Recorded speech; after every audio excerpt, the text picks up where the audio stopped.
చాలా మంది breast implant surgery అనగానే ఇది ఓన్లీ అందం కోసం మాత్రమే, లేకపోతే ఇది ఓన్లీ సెలబ్రిటీస్‌కి మాత్రమే అని అనుకుంటుంటారు.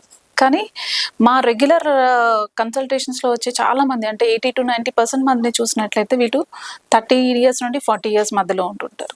వీళ్ళు ఎలా అంటే వీళ్ళ డెలివరీస్ అయిపోయి, ఫ్యామిలీ కంప్లీట్ అయిపోయి, చెస్ట్ అనేది ఫ్లాట్‌గా అయిపోయింది, లేకపోతే సాగీనెస్ ఎక్కువగా ఉంది అనే కంప్లెయింట్‌తో వస్తుంటారనమాట.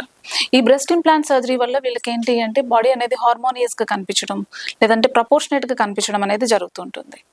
సెకండ్ కేటగిరీ అంటే వీళ్ళలో ఎసిమెట్రిక్ బ్రెస్ట్ అంటే రైట్ అండ్ బ్రెస్ట్, లెఫ్ట్ బ్రెస్ట్‌కి చాలా డిఫరెన్స్ అనేది ఆబ్వియస్‌గా కనిపిస్తుంది. చూడడానికి చాలా ఇబ్బందికరంగా ఉంది అనే కంప్లెయింట్‌తో వస్తుంటారు. థర్డ్ కేటగిరీ అంటే హైపోప్లాస్టిక్ అంటే వీళ్ళకి చెస్ట్ అనేది కంప్లీట్ వాళ్ళ మెచ్యూర్ అయినప్పటి నుండి కూడా చెస్ట్ అనేది డెవలప్‌మెంట్ లేకపోవడం గానీ, కొన్ని రకాలైన సిండ్రోమ్స్ అంటే పోలెన్ సిండ్రోమ్ వీళ్ళలో చెస్ట్ వాల్ డిఫార్మిటీస్ గూడా ఉంటుంటాయన్నమాట. ఫోర్త్ కేటగిరీ అంటే వీళ్ళలో కొన్ని రకాలైన బ్రెస్ట్ క్యాన్సర్‌కి సంబంధించిన ఇష్యూస్ ఉండడం గానీ, వేరే రకాలైన ట్యూమర్స్‌ని ట్రీట్ చేయడం గానీ జరుగుతుంటుంది. వీటన్నిటిలో కూడా బ్రెస్ట్ ఇంప్లాంట్ అనేది చేయడం వల్ల మనకి బ్రెస్ట్ ఓవరాల్‌గా మనకి బాడీ ప్రపోర్షనేట్‌గా కనిపిస్తుంది. బట్ ఇవన్నీ ఓన్లీ అందం కోసం మాత్రమే కాదు.